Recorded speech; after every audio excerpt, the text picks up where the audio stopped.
Bismillah.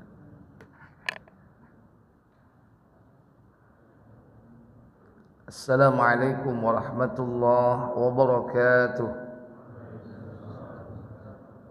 Innal hamdalillah nahmaduhu wa nasta'inuhu wa nastaghfiruh wa na'udzu billahi min sururi anfusina wa min sayyiati a'malina.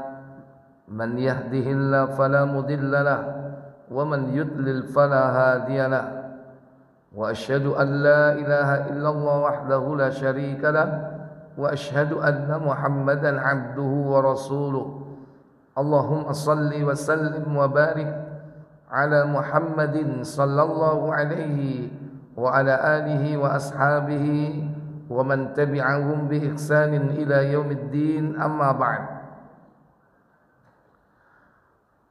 Puja dan puji syukur kita panjatkan kepada Allah Jalla wa'ala yang telah melimpahkan nikmat kepada kita semua.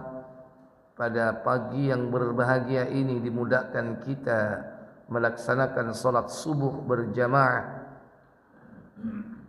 dan sejenak meluangkan waktu duduk berzikir, mengingat Allah, mempelajari ayat-ayat Allah. Satu ayat dari Al-Quran, satu hadis dari Nabi yang mulia. Semoga Allah memberikan kemanfaatan dari apa yang kita pelajari. Semoga salawat dan salam senantiasa tetap terlimpah kepada junjungan kita baginda Nabi Muhammad sallallahu alaihi wasallam. Demikian pula untuk keluarga beliau, keturunan beliau, para sahabatnya dan seluruh pengikut-pengikutnya hingga tegaknya hari pembalasan. Ikhwatal iman, a'azzani Allah wa iyyakum.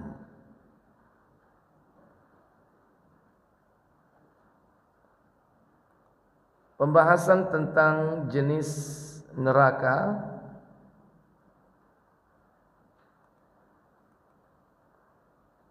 setelah kita membahas sebelumnya, yaitu neraka Saqar.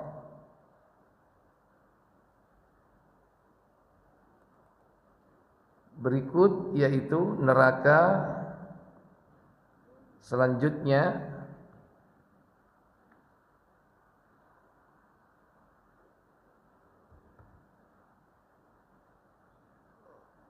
neraka Sa'ir.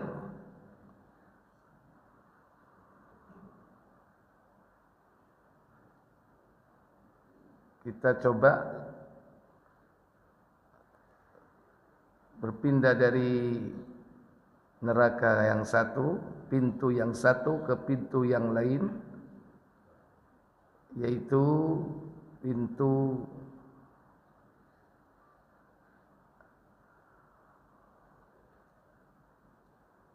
Jahim, ya.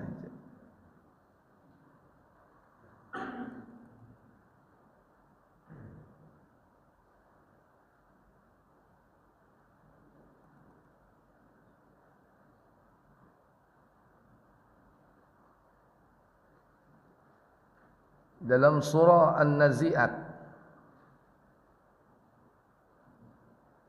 surah yang ke-79,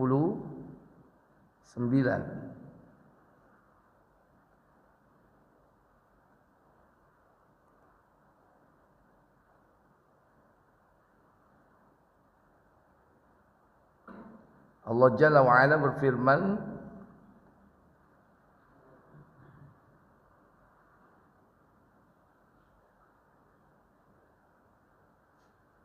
wa burrizatil jahimu liman yara. Ayat berapa itu?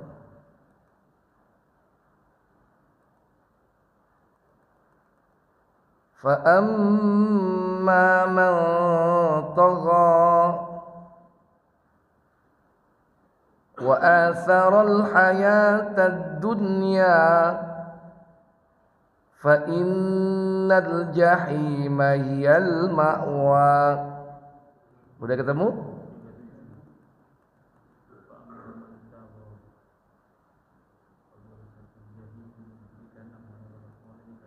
3 berapa? 36 ya. Ayat 36 dalam surah 79 Allah Jalla wa Ala berfirman, wa burrizatil jahimu liman yara, dan diperlihatkan neraka jahim. Jahim adalah salah satu pintu dari neraka, namanya jahim. Ya, silakan baca dulu satu persatu. Dan diperlihatkan neraka dengan jelas kepada setiap orang yang melihat. Ya, diartikan di sini jahim dengan neraka. Sementara dijelaskan bahwa neraka memiliki pintu, salah satu pintunya adalah Al-Jahim. Dengan menyebut nama pintunya itu sudah menunjukkan, yakni nama secara keseluruhannya. Kalau Jahim itu salah satu pintu, berarti menunjukkan bahwa itu adalah neraka. Karena orang yang memasuki Jahim pasti dia akan memasuki neraka. Jadi ibarat ini gate ya, gerbangnya. Salah satu bernama Al-Jahim. Diperlihatkan Jahim dengan jelas, yakni kepada setiap orang yang melihat. Siapa yang secara khusus akan melewati pintu tersebut, yakni orang-orang yang tagha, orang-orang yang melampaui batas. Yang pertama Allah katakan fa amma man tagha. Apa kata Allah Jalla wa Ala? Adapun orang yang melampaui batas. Ini yang pertama. Orang-orang yang tagha, melampaui batas. Kemudian pada ayat berikutnya, yaitu pada statement berikutnya, wa atharal hayatad dunya, dan lebih mengutamakan kehidupan dunia. Dan lebih mengutamakan kehidupan dunia. Ini dia, orang yang melampaui batas dan mengutamakan kehidupan dunia. Dia akan masuk ke dalam neraka melalui pintu Jahim. Al-Jahim. Orang yang tagha, melampaui batas di sini, itu orang-orang yang keluar dari aturan hukum Allah Jalla wa Ala. Coba tafsir Ibnu Katsirnya. Padahal Allah sudah menetapkan aturan hidup agar manusia selamat dalam kehidupan dunia dan kehidupan akhirat. Tapi aturan hidup ini dilanggar oleh mereka. Sudah dikasih batas-batas, cara menyalurkan syahwat, insting biologis. Bagaimana caranya? Nikah. Ini melampaui batas. Melampaui batas berarti apa? Melakukan apa? Zina.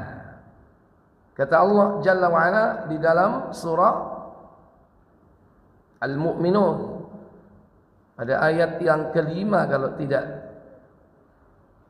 keenam, walladzina hum li furujihim hafizun illa ala azwajihim aw ma malakat aymanuhum fa innahum ghairu malumin. faman ibtagha wara'a dzalika faulaika humul 'adun. Ya. Apa kata Allah? Dan orang-orang yang menjaga kemaluannya, kecuali terhadap istri-istri mereka atau budak yang mereka miliki, maka sesungguhnya mereka dalam hal ini tiada tercela. Barang siapa mencari yang dibalik itu, maka mereka itulah orang-orang yang melampaui batas. Iya, melampaui batas. Melampaui batas dari apa yang telah Allah tetapkan. Allah menetapkan yaitu nikah, tapi dia melampaui batas, yaitu dengan melakukan apa? Perbuatan zina. Di situ ada keterangan apa? Di bawahnya, mereka itulah orang-orang yang melampaui batas. Yaitu apa yang dimaksud? Ya, yakni mencari di balik itu, di luar itu, berarti melampaui batas. Baik itu zina atau homo atau lesbi, itu melampaui batas. Dan sudah ada batas-batasnya. Demikian pula dalam hal-hal yang lain. Dalam hal konsumsi makanan, ada yang melampaui batas, israf. Dan Allah benci kepada orang-orang yang melampaui batas. Menghambur-hamburkan harta secara apa? Boros. Dan itu temannya syaitan. Kata Allah di dalam surah Al-A'raf surat ke-7, itu pada ayat yang ke-26 dan ayat yang ke-27.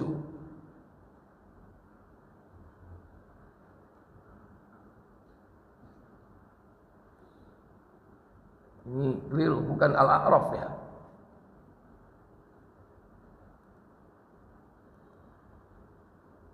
Surah Al-Isra.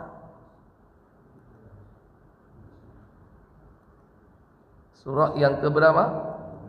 17. Allah Jalla wa'ala berfirman dalam ayat tersebut, wa ati dzal qurba haqqahu wal miskina wa ibnas sabili wa la tubadzir tabdzira innal mubadzirina kanu ikhwanash syayatin wa kana asy-syaitanu li rabbi kafura. Apa kata Allah?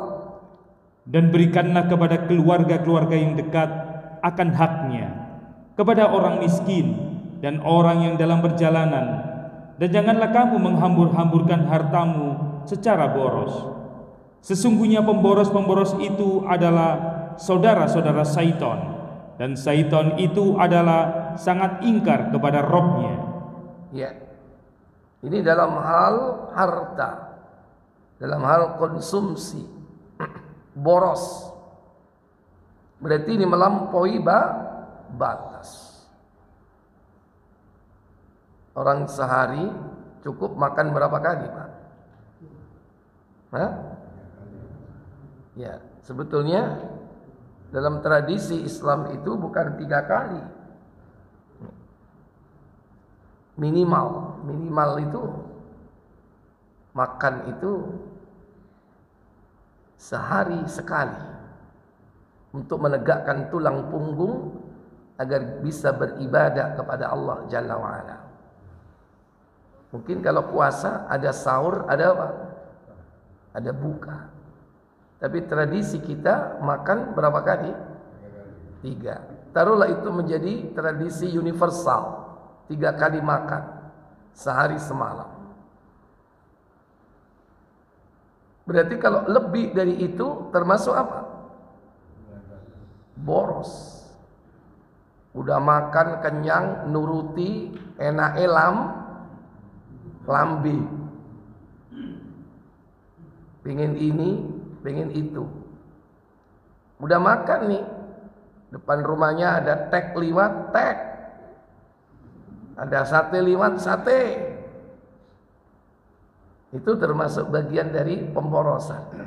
Atau kalau enggak, pergi ke tempat-tempat kuliner untuk memanjakan lidahnya, untuk mengenyangkan, atau bukan mengenyangkan, untuk menikmati nikmatnya makanan, padahal udah kenyang,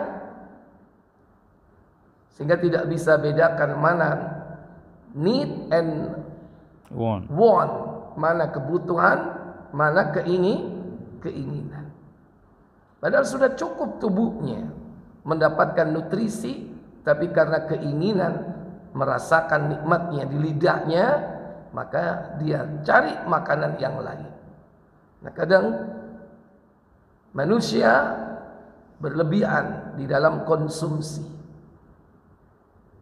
Demikian pula di dalam hal-hal yang lain yang berkaitan dengan membelanjakan harta. Apa yang tidak dibutuhkan dibeli hanya karena apa? Keinginan. Hanya karena apa? Gengsi. Hanya karena apa? Hobi. Arep laopo Ustaz, wongku duit-duitku dhewe. Ya monggo silakan. Tapi kan Allah Jalla wa Ala mengingatkan kita dalam ayat ini, wala tubadzir tabdzira. Janganlah kalian menghambur-hamburkan hartamu secara boros. Berarti ada sifat berlebih-lebihan dalam hal membelanjakan harta. Maka Allah sebut orang yang mubadzir, innal mubadzirina, sesungguhnya orang-orang yang pemboros, kanu ikhwanas syayatin, adalah saudara-saudara syaitan. Akhirnya makanan itu sia-sia. Beli makanan terlalu banyak, nggak ada yang makan, bingung. Makanya ditaruh, ntar aja besok gua makan lagi. Akhirnya apa? Tokol jamure. Ya, kalau zaman sekarang ada alat untuk bisa menyimpan. Kalau tidak, itu pun kadang lalai menyimpannya, sudah berhari-hari. Begitu dicek sudah apa? Nggak layak untuk dikonsumsi. Baik, udah ketemu tafsir? Udah, Ustaz. Ayo, silakan. Dari 36 ya. Iya. Dan diperlihatkan neraka dengan jelas kepada setiap orang yang melihat, yaitu neraka ditampakkan, sehingga semua manusia dapat melihatnya dengan mata kepala mereka sendiri.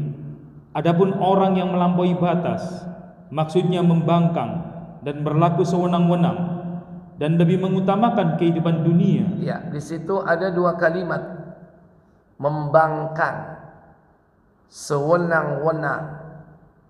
Jadi ada kalimat membangkang di sini berarti durhaka kepada perintah Allah. Ini kaitannya dengan hablum minallah, membangkang. Dan sewenang-wenang berarti itu kaitannya dengan hablum minan nas. Ada sikap zalim di situ. Yang pertama istikbar, yang kedua al-jabbar. Al-istikbar, kesombongan, yaitu ini kaitannya dengan Allah. Dia membangkang, sombong, sebagaimana iblis membangkang. Keluar dari perintah Allah, aturan Allah. Kemudian sewenang-wenang, yaitu berbuat zalim kepada manusia. Mungkin karena dia memiliki kekuasaan, memiliki kekuatan, sehingga dia menzalimi manusia. Dirusak dua hubungan ini. Hubungan dengan Allah dirusak, hubungan dengan manusia dirusak. Pembangkangan kepada Allah, kesewenang-wenangan kepada sesama. Maka orang itu akan dihinakan oleh Allah Jalla wa'ala.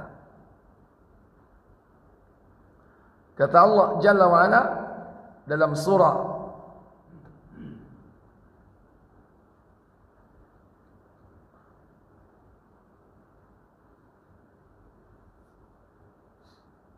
Ali Imran, surah yang ketiga, pada ayat 112.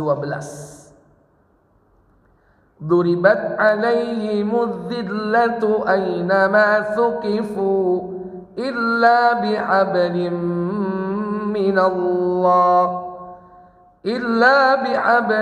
minallahi wa hablim minan nas. Apa kata Allah? Mereka diliputi kehinaan di mana saja mereka berada, kecuali jika mereka berpegang kepada tali agama Allah dan tali perjanjian dengan manusia. Iya. Mereka diliputi kehinaan di mana saja mereka berada, kecuali jika mereka berpegang kepada tali agama Allah dan tali perjanjian kepada manusia. Jadi mereka tidak memperbaiki hubungannya, yaitu baik kepada Allah maupun kepada manusia, maka akan diliputi azillah, dihinakan. Duribat alaihimudz zillatu aynama thuqifu. Mereka diliputi kehinaan, kerendahan di mana saja mereka berada, illa bihablim minallah wa hablim minan nas, kecuali apabila mereka membangun tali hubungan dengan Allah dan tali hubungan dengan sesama manusia. Hubungan dengan Allah dirusak dengan kesombongan, hubungan dengan manusia dirusak dengan kezaliman. Baik, lanjut tafsir. Dan lebih mengutamakan kehidupan dunia. Lebih mengutamakan kehidupan dunia. Kalau orang mengutamakan kehidupan dunia, pasti dia akan merusak di muka bumi ini. Rusak. Kenapa? Dipikir dunia ini tujuan hidupnya, sehingga menjadi orientasi untuk menguasai. Apa yang ada di muka bumi ini, bagaimana caranya dikuasai. Akhirnya dia membuat kerusakan di muka bumi ini.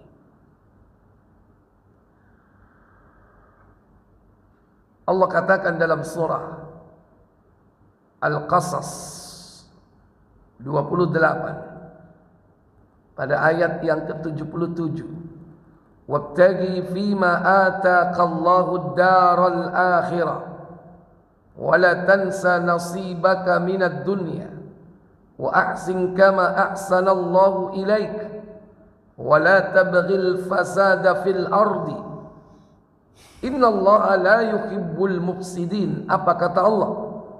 Dan carilah pada apa yang telah dianugerahkan Allah kepadamu, yaitu kebahagiaan negeri akhirat. Padahal Allah sudah perintahkan untuk mencari kebahagiaan negeri akhirat.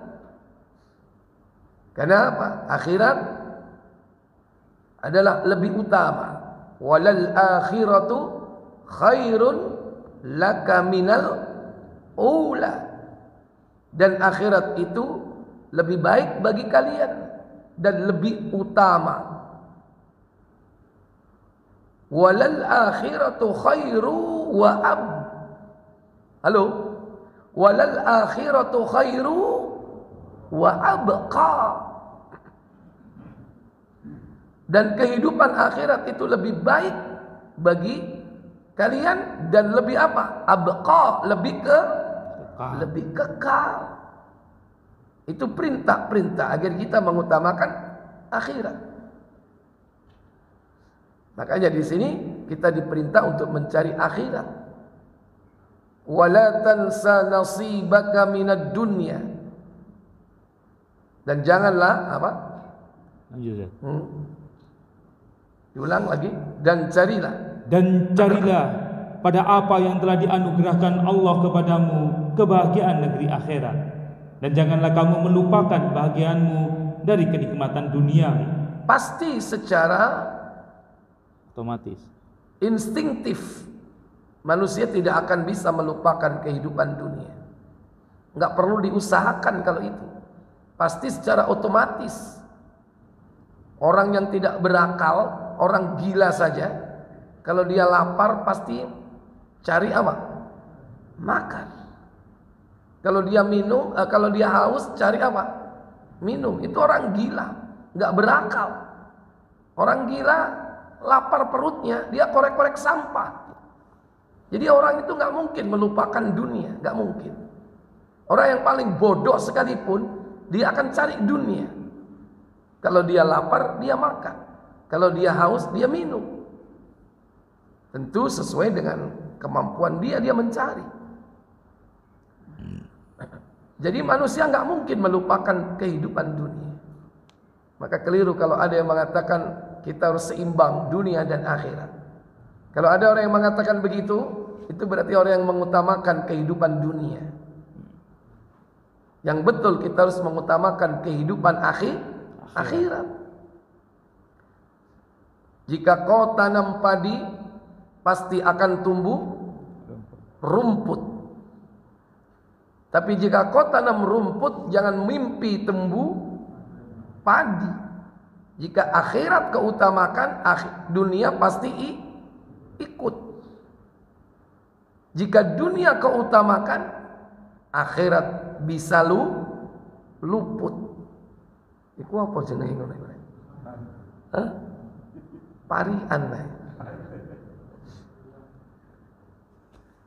Jadi Allah Jalla wa'ala memerintahkan kita mencari akhirat. Nah, kemudian bagaimana caranya? Wa ahsin kama ahsanallahu ilaik. Apa kata Allah? Lanjut. Dan berbuat baiklah kepada orang lain sebagaimana Allah telah berbuat baik kepadamu. Kepada kalian. Berbuat baiklah kalian kepada orang lain sebagaimana Allah telah berbuat baik kepadamu.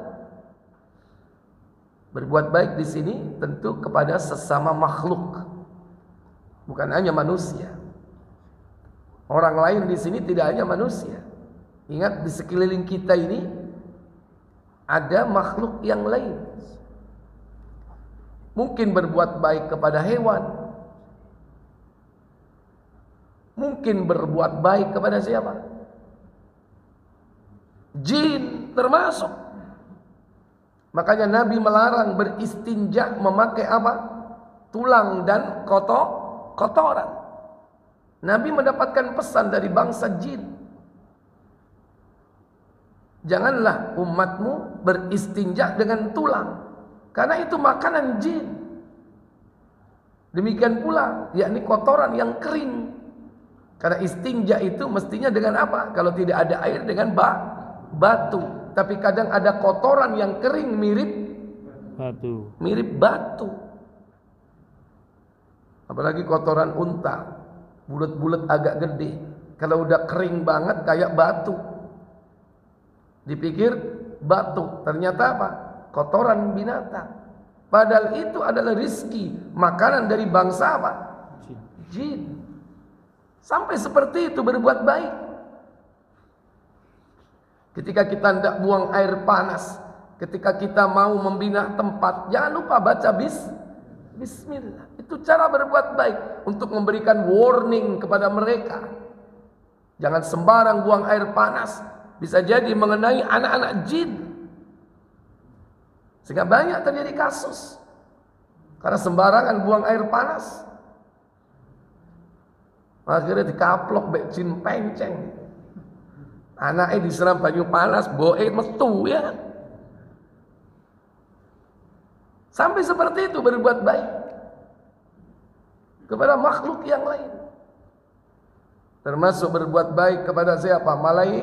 Malaikat. Bagaimana cara berbuat baik kepada malaikat? Jangan mengganggu mereka dengan bau mulut yang busuk. Makanya malaikat itu tidak suka dengan bau mulut. Contoh, makan apa? makan jengkol, bawang, rokok. padahal itu menurut kita bawang itu garlic ya, itu kan manfaat itu. Garlic itu manfaatnya. Tapi kalau baunya itu mengganggu, itu termasuk mengganggu bangsa malaikat. Apalagi sudah bau nggak manfaat lagi. Wis mambu, terus garai paru-paru ireng. Ono manfaatnya enggak? Belas, kalau ono manfaatnya. Kalau bawang itu masih manfaat. Apa? Anti apa kalau garlic? Anti? Wis golek ono dhewe wis takoki meneng ae. Ya, jadi itu. Termasuk berbuat baik itu kepada lingkungan, bukan hanya manusia, hewan, jin, malaikat, karena ada di sekitar kita. Malaikat tidak suka di rumah kita itu dengan apa? Gambar-gambar makhluk hidup. Itu mengganggu mereka. Sementara apa? Dia berharap bisa mendekat kepada orang-orang yang membaca Al-Quran. Karena malaikat itu tidak membaca Al-Quran, sehingga orang yang membaca Al-Quran itu didekati. Bahkan ketika orang yang sholat membaca Al-Quran, dia tempatkan mulutnya itu di depan mulut orang yang membaca Al-Quran, menelan kalimat-kalimat itu. Lah nek mambu asbak masih maca Quran, malaikatnya teko enggak? Melayu. Kayak Nabi selalu bersiwak, membersihkan mulutnya dan giginya. Baik. Wala tabghil fasada fil ardi. Dan lanjut. Dan janganlah kamu berbuat kerusakan di muka bumi. Sesungguhnya Allah tidak menyukai orang-orang yang berbuat kerusakan. Orang yang mengutamakan kehidupan akhirat, dia akan membuat kerusakan di muka bumi ini. Apa kerusakan itu? Asyirku billah, syirik. Al-kufru billah, kufur. An-nifaq, nifaq, kemunafikan. Al-bid'ah, perbuatan sesat. Ini kerusakan di muka bumi. Baru yang kelima, al-ma'asi, perbuatan maksiat. Baru yang keenam, kerusakan tingkat rendah. Apa? Kerusakan lingkungan, ketidakseimbangan ekosistem, illegal logging, global warming, bocornya lapisan ozon, terjadi erosi tanah, berbagai kerusakan di muka bumi akibat eksploitasi yang dilakukan oleh manusia, atau melampaui batas dalam urusan-urusan konsumsi. Mestinya bukan makanan dimakan. Orang disuruh cari ular di pool. Begitu ular dicari, mau diekspor untuk dijadikan makanan, atau bahkan mungkin obat-obatan, padahal boleh dikonsumsi nggak ular? Tidak. Tidak boleh. Kalau ular sudah tidak ada, memutus mata rantai, mana yang merajalela? Halo? Tikus merajalela, tidak seimbang ekosistem. Tikusnya ngamuk, lewang predatornya di mana? Diambil. Burung-burung ditembaki. Yang merajalela apa akhirnya? Hah? Serangga, ulat. Itu ketidakseimbangan ekosistem. Maka jangan heran kalau suatu saat akan terjadi seperti itu, merajalela. Di zaman Nabi Musa yang merajalela apa? Binatang apa? Hah? Belalang dan apa? Kata. Karena yang memangsa mana? Nggak ada nanti.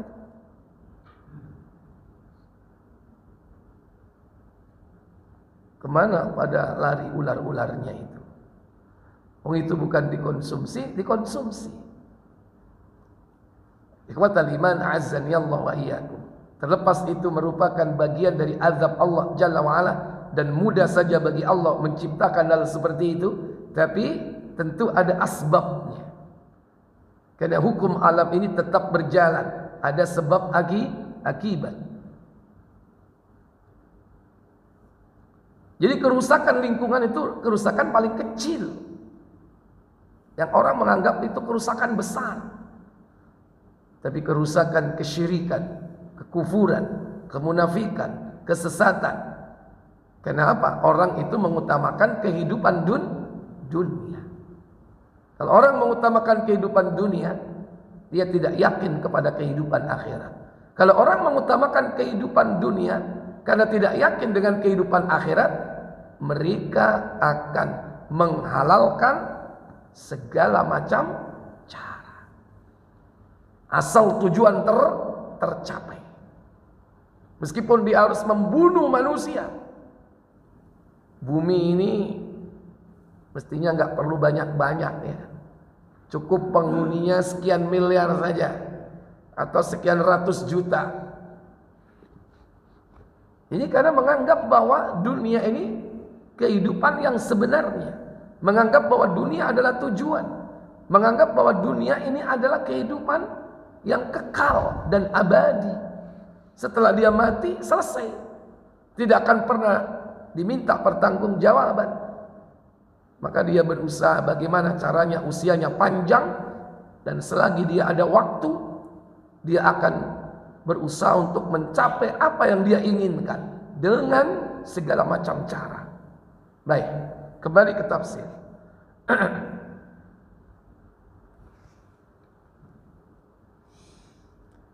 Dan lebih mengutamakan kehidupan dunia, yakni lebih memprioritaskannya daripada urusan agama dan bekal di akhiratnya. Lanjut. Ya, lanjut. Maka sesungguhnya nerakalah tempat tinggalnya, maka tempat kembalinya adalah neraka jahim, dan makanannya adalah buah zakum, sedangkan minumannya adalah air yang mendidih lagi sangat panas. Ya. Makanannya sama sih. Buah apa tadi? Zakum. Sama seperti sebelumnya. Neraka sakar. Di dalamnya ada buah zakum. Jadi ya rata-rata di neraka ya buahnya zakum. Yang buahnya itu mirip kepala syaitan, yang tumbuh dari dasar jahannam. Minumannya apa? Hamim. Apa hamim? Nanah dan darah. Yaitu air yang sangat panas. Itu hamim namanya. Wa ghassaqa, dan juga perasan ahli neraka, jusnya ahli neraka, yaitu lelehan nanah dan darah para penghuni neraka. Illa hamiman wa ghassaqa, kecuali air yang mendidih dan nanah. Baik, lanjut.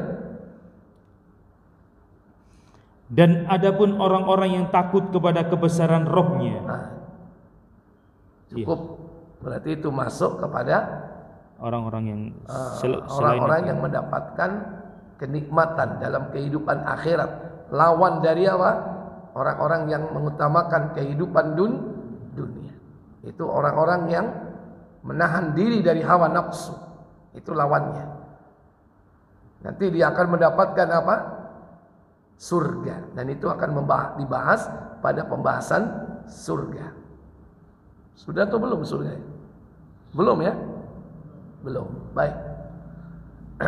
Sekarang kita lanjutkan, yaitu sa'ir.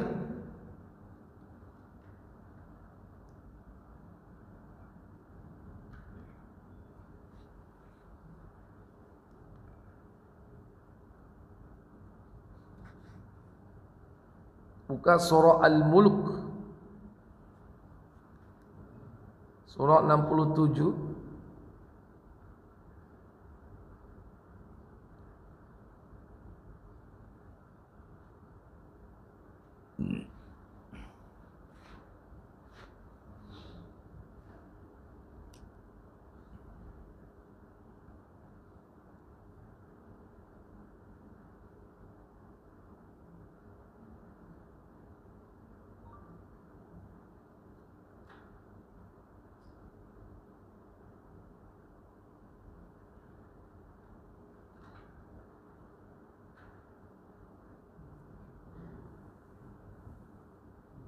Itu ayat kelima ada as-sa'ir.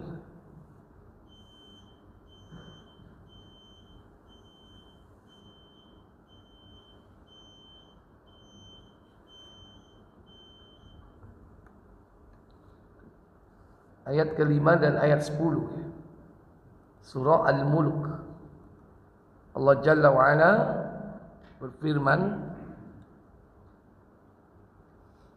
dalam ayat tersebut, ayat kelima disebutkan, walaqad zayyana as-samaa'a ad-dunya bimasabiha wa ja'alna rujuman lisyayatin wa a'tadna lahum azabas sa'ir. Apa kata Allah Jalla wa'ala? Sesungguhnya kami telah menghiasi langit yang dekat dengan bintang-bintang, dan kami jadikan bintang-bintang itu alat-alat pelempar syaitan, dan kami sediakan bagi mereka siksa neraka yang menyala-nyala. Ya. Disebutkan sa'ir di situ diartikan dengan apa? Neraka yang menyala. Padahal dia adalah merupakan salah satu nama pintu neraka, as-sa'ir. Untuk siapa yang pertama? Ayat kelima ini, yakni untuk syaitan. Dari kalangan siapa? Jin. Karena yang mencuri berita-berita langit itu siapa? Syaitan. Dari kalangan apa? Dari kalangan jin. Terutama ketika mereka sebelum kedatangan Nabi kita Muhammad, mereka bebas, tidak ada penjagaan di sana. Mereka bebas mencuri berita-berita langit. Kalaupun ada penjagaan tidak ketat. Tapi begitu Al-Quran diturunkan, Nabi kita diutus, begitu ketatnya penjagaan langit itu. Sehingga syaitan yang estafet dari setan yang satu ke setan yang lain memiliki pos-pos terminal untuk menyampaikan informasi berita-berita di Lauhul Mahfuz atau perintah Allah kepada malaikat, dikuping oleh syaitan, diberikan kepada setan yang ada di bawahnya. Terus, nah itu sudah berantakan posisi mereka itu dengan adanya apa? Yakni rujuman, yakni pelempar syaitan, yaitu berupa apa? Meteor. Ternyata meteor itu adalah alat pelempar syaitan untuk membakar syaitan. Dan meteor ini banyak jatuhnya kemana, Pak? Negeri barat atau negeri timur? Wallahu a'lam. Itu kalau dicari bisa ketemu. Mungkin itu juga menunjukkan di mana posisi syaitan itu paling banyak berada. Walaupun kalau sudah menembus bumi itu sudah hancur berantakan. Allah jadikan langit dunia itu di dalamnya terdapat apa? Masabih, yaitu dengan bintang, yaitu benda langit yang mengeluarkan cahaya. Apa ini? Yang dimaksud adalah meteor. Baik, baca tafsirnya. 67 ayat 5. Ayat 5 dulu. Oke, Ustaz.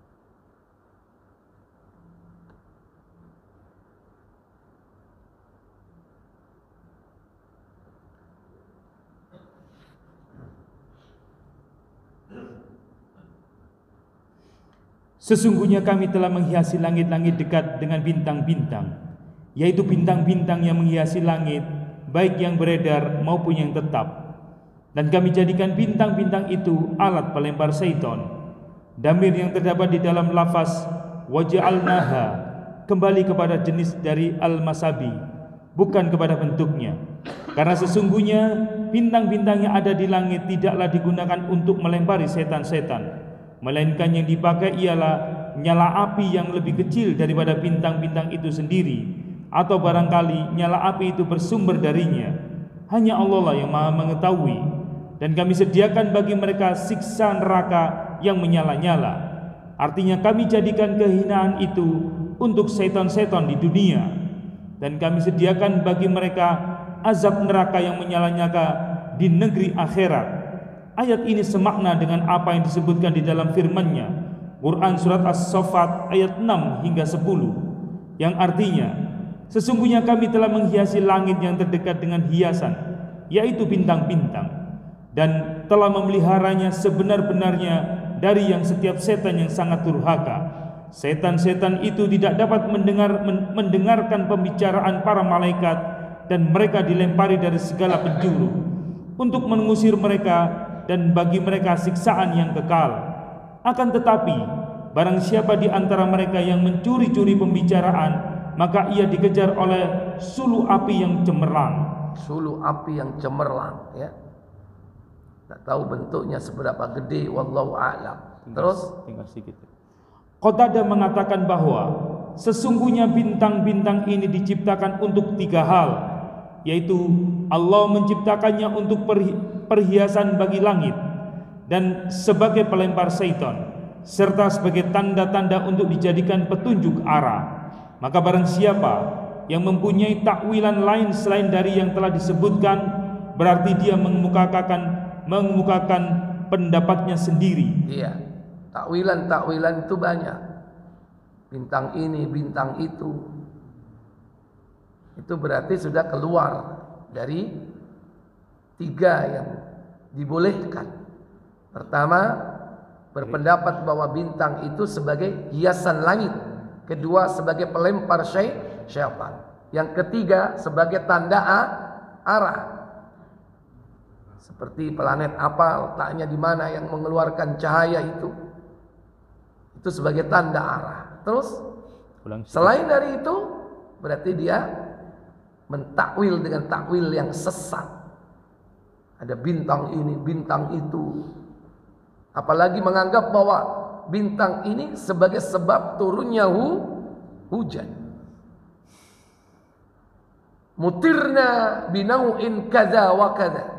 Orang yang mengatakan kami diberi hujan karena sebab bintang ini dan bintang itu orang yang kufru billah, kafir kepada Allah. Wa yu'minu bil kawakib, dan dia beriman kepada bintang-bintang. Dan ingat, kaum Kusdani, umatnya Nabi Ibrahim, itu menyembah bintang yang di langit. Berapa jumlah bintangnya? 7 bintang itu disembah, dan itu diwujudkan dalam bentuk apa? Patung berhala dengan bentuk-bentuk tertentu. Itu kaumnya Nabi Ibrahim. Mereka menyembah bintang, yang bintang itu diwujudkan dalam bentuk gambar dan patung yang dibuat oleh bapaknya Ibrahim, Azar, akhirnya dihancurkan oleh Ibrahim. Saya kita di merek puyer bintang. Ya, lanjut. Ulang sedikit. Maka barang siapa yang mempunyai takwilan lain selain dari yang telah disebutkan, berarti dia mengemukakan pendapatnya sendiri, memasuki bagian yang bukan bagiannya, keliru dalam berpendapat, serta memaksakan dirinya terhadap apa yang tiada pengetahuan baginya tentang hal itu. Demikianlah menurut apa yang diriwayatkan oleh Ibnu Jarir dan Ibnu Abu Hatim. Baik. Ayat 10. Kalau ini syaitan yang punya kebiasaan suka nguping berita langit, diancam dengan as-sa'ir. Kemudian sebaliknya, manusia, dia akan diancam dengan sa'ir karena tidak mau mendengarkan Al-Quran, mendengarkan kalamullah, agar mereka tunduk dan taat. Wa qalu law kunna nasma'u aw naqilu ma kunna fi ashabis sa'ir. Apa kata Allah? Dan mereka berkata, sekiranya kami mendengarkan atau memikirkan peringatan itu, niscaya tidaklah kami termasuk penghuni-penghuni neraka yang menyala-nyala. Iya, ini penyesalan manusia. Kenapa mereka masuk neraka sa'ir? Karena tidak mau mendengarkan. Kalau yang tadi jin, syaitan, karena suka mendengarkan. Tapi apa? Mendengarkan yang salah. Artinya mencuri-curi dengar berita-berita langit, ngopeng gitu. Yang kemudian setelah dia dapat berita dibumbui dengan berbagai macam kedustaan. Sampailah ke telinga para dukun. Itu sudah dibumbui 1000 macam kedustaan. Walaupun kadang syaitan itu mengabarkan, iya, tiba bener yo. Itu sebagai cara untuk membangun citra bahwa apa? Setan itu benar. Tapi setelah itu manusia disesatkan. Satu kebenaran dicampur dengan 100 kedustaan. Nah, dengan yang lain manusia. Baik, tafsir. Sekiranya kami mendengarkan atau memikirkan peringatan itu, niscaya tidaklah kami termasuk penghuni-penghuni neraka yang menyala-nyala. Yaitu sekiranya dahulu kami menggunakan akal kami dengan sebenarnya atau mendengarkan kebenaran yang diturunkan oleh Allah, niscaya kami tidak akan terjerumus ke dalam kekafiran kepada Allah dan tidak terberdaya oleh kekafiran. Akan tetapi ternyata dahulu kami tidak menggunakan pemahaman kami untuk menyadari apa yang disampaikan oleh para rasul, dan tidak pula kami menggunakan akal kami yang dapat memberi petunjuk kepada kami untuk mengikuti para rasul. Iya. Jadi ada dua di sini instrumen yang disebutkan. Nasma yaitu mendengar. Apa instrumennya? Telinga. Nakil memikirkan. Apa instrumennya? Akal. Kadang orang mendengar tapi tidak mau memikirkan. Tapi kadang orang mau memikirkan tapi tidak mau mendengar. Yang pertama, pendengaran. Dalam banyak perkara ternyata orang itu dihukumi karena pendengaran, bukan karena penglihatan. Bisa jadi orang itu buta tapi tetap mendengar, maka wajib baginya datang ke masjid karena mendengar azan. Beda dengan orang yang tidak mendengar, walaupun dia melihat tapi nggak mendengar, dia diberi uzur. Makanya ketika datang orang buta kepada Nabi, minta keringanan supaya tidak datang ke masjid, Nabi memberi keringanan. Begitu tidak lama dia berjalan, dipanggil, "Fulan, ta'al. Hal tasma' adzan? Apakah kau mendengarkan azan?" "Na'am," fattajib. Maka penuhi panggilan azan itu. Walaupun dia buta. Buka Sahih Muslim nomor 611.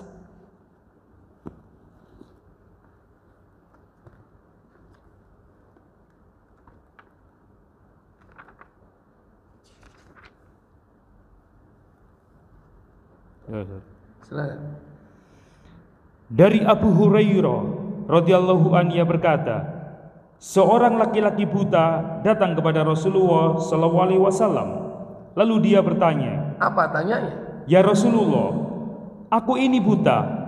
Tidak ada orang yang akan menuntunku pergi ke masjid untuk sholat berjamaah." Lalu dia minta agar Nabi sallallahu alaihi wasallam membolehkannya sholat di rumahnya. Mula-mula Nabi sallallahu alaihi wasallam membolehkannya. Tetapi setelah orang itu pergi belum begitu jauh, dia dipanggil beliau kembali seraya bertanya. Apa pertanyaan Nabi kepadanya? "Adakah azan salat terdengar sampai ke rumah Anda?" Jawab orang buta itu, "Terdengar ya Rasulullah." sabda Nabi sallallahu alaihi wasallam, kalau begitu penuhilah panggilan azan itu. Iya, memenuhi panggilan azan itu karena apa? Melihat atau mendengar? Mendengar. Hah? Mendengar. Mendengar. Makanya kalau antum pengen tidak datang ke masjid, jadilah orang yang al-qafa wal budek.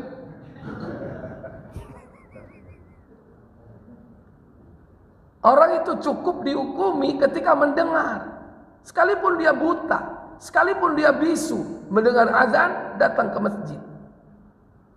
Nek ngono supaya gak krungu omahku tak kei peredam ae yo. Ya wis sakarepmu. Memang niatmu begitu.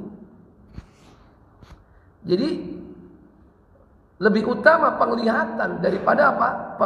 Lebih utama pendengaran daripada penglihatan. Karena hakikat wahyu itu bukan bentuk tulisan. Wahyu itu apa? Suara. Karena suara itu berasal dari apa? Kalamullah.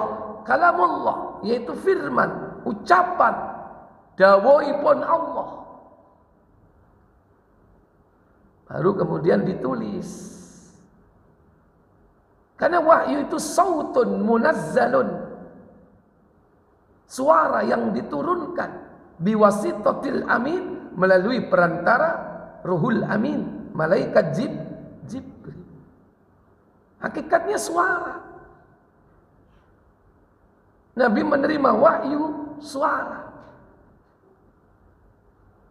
Kadang datang Jibril menyampaikan.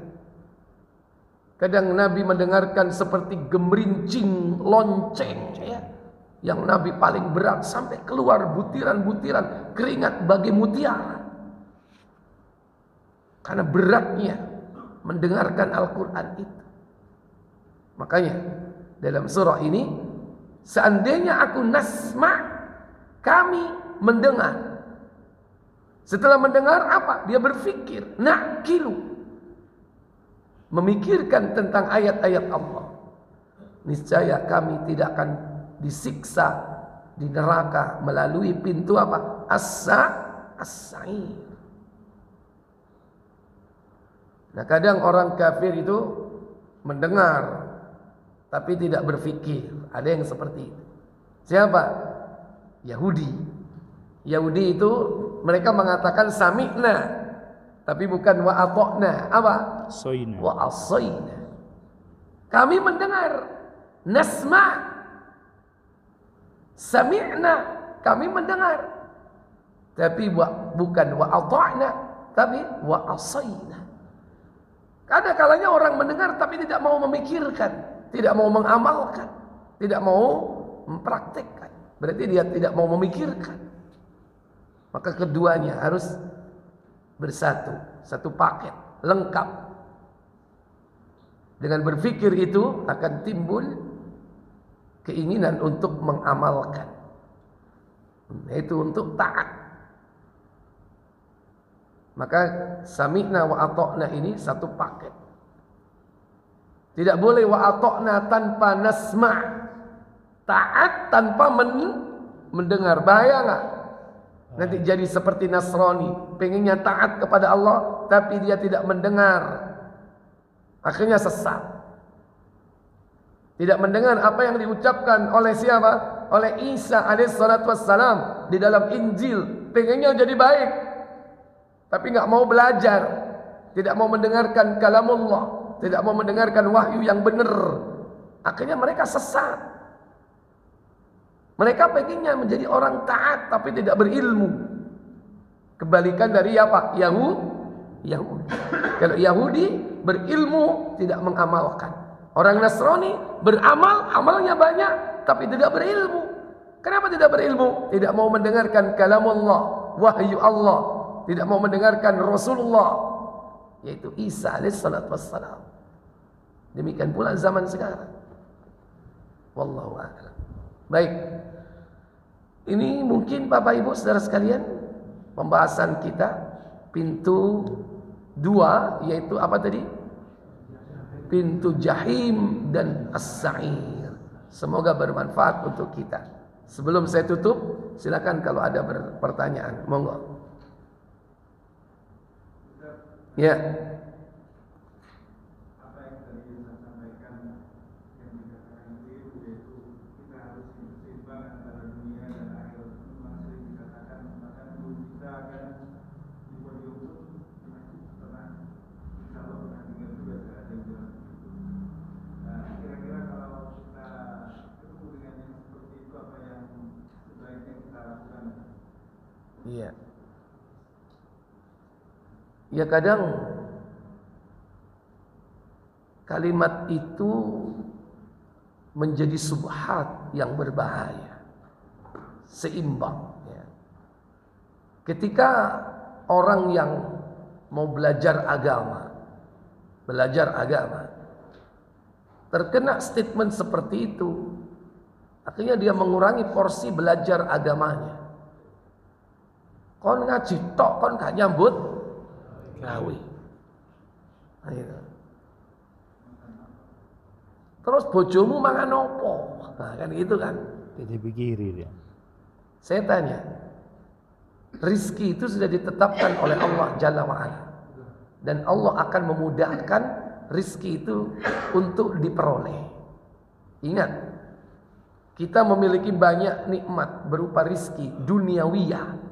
Itu bukan karena kecerdasan antum, bukan karena kepandaian, bukan karena kecerdikan bisnis, bukan.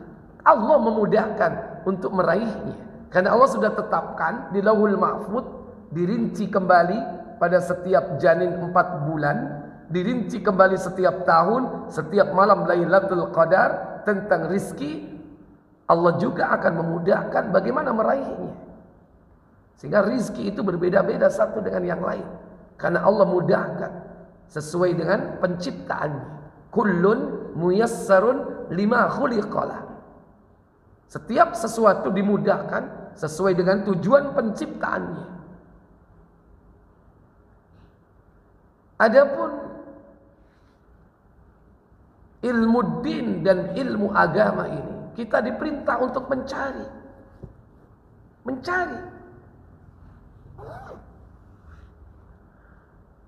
Kalimat thalabul ilm, menuntut ilmu, itu perintah. Dan masih banyak kalimat-kalimat yang agar kita diperintahkan untuk menuntut ilmu.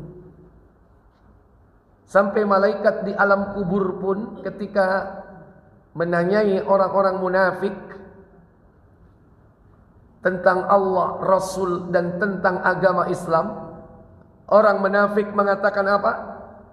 Aqulu ma yaqulun nas, sami'tu kadza wa kadza wa aqulu kadza wa kadza. Aku hanya mendengar orang mengatakan begini begitu, aku pun mengikutinya. Maka malaikat menjawab, la daraita wala talaita. Kenapa kau tidak mau mempelajari dan kenapa kau tidak mau membaca? Mempelajari, membaca. Daraita, talaita. Kenapa kau tidak mau mempelajari dan mau membaca? Itu ucapan malaikat mungkar nakir. Ternyata manusia itu apa tidak mau belajar. Nah, ini salah satu contoh saja. Din agama ini diawali dengan menuntut ilmu.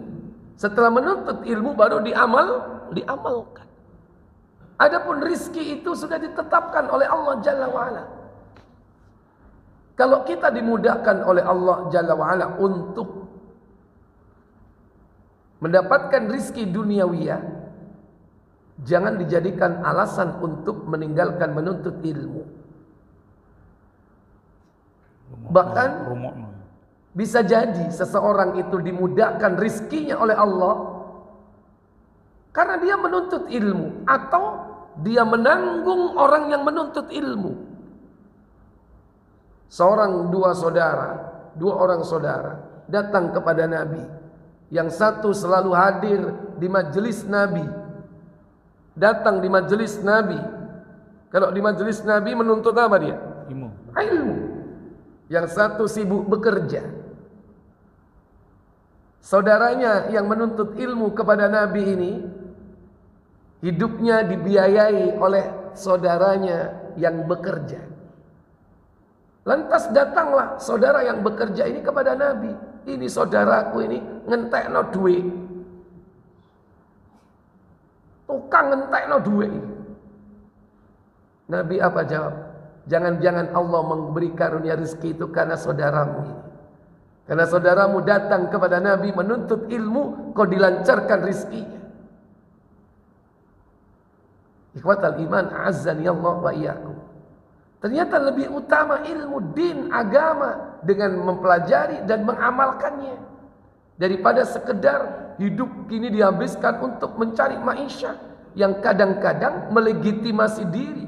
Kita ini juga perlu makan, Ustaz. Juga bisa untuk zakat, untuk ini dan itu, kan alasannya begitu. Tapi bisa jadi begitu duitnya banyak, iling zakat apa enggak? Iling sedekah apa enggak? Belum tentu dimudahkan oleh Allah untuk melakukan itu. Jadi Bapak Ibu saudara sekalian yang dirahmati Allah Jalla wa'ala, jadi kata-kata seimbang itu perlu dikritisi dan perlu ditanya penjabarannya seperti apa, konteksnya untuk siapa.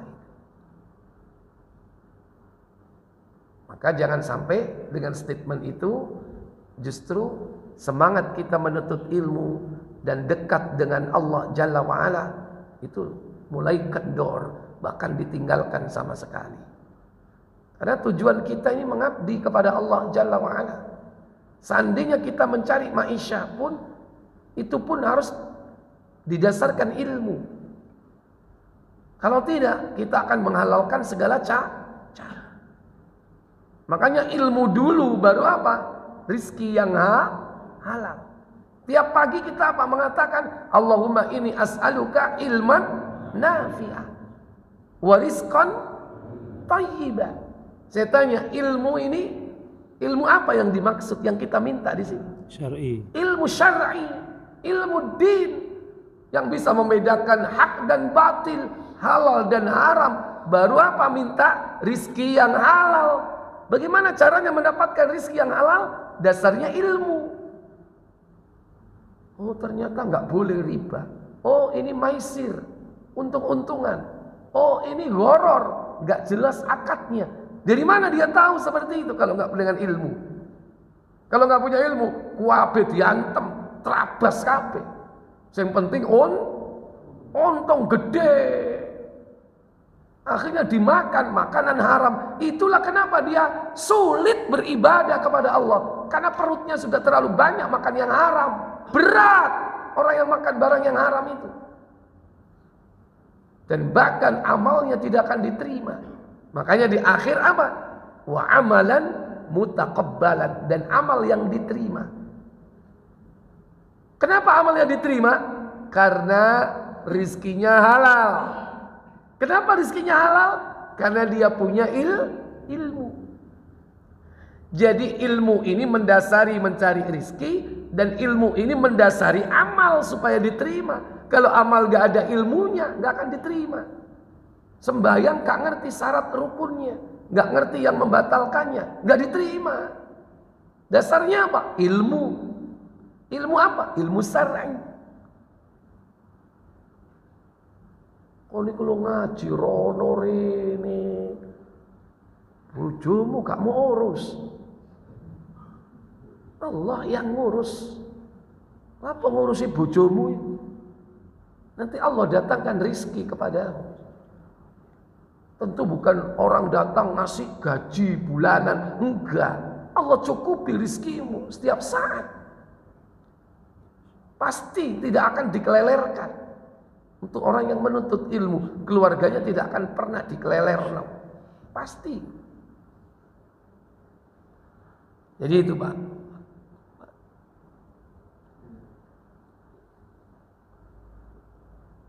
Ya apa Pak? Ya sudah, itu kan disampaikan di mimbar, itu kan sesuai dengan pemahaman beliau. Wallahu a'lam. Baik, ada lagi satu? Kalau sudah tidak ada, saya cukupkan sampai di sini. InsyaAllah kita lanjutkan di masa yang akan datang dengan membahas jenis pintu neraka yang lain Semoga bermanfaat untuk kita semua. Wa akhiru da'wana walhamdulillahi rabbil alamin. Subhanakallahumma wa bihamdik asyhadu an la ilaha illa anta astaghfiruka wa atubu ilaik. Wassalamualaikum warahmatullahi wabarakatuh.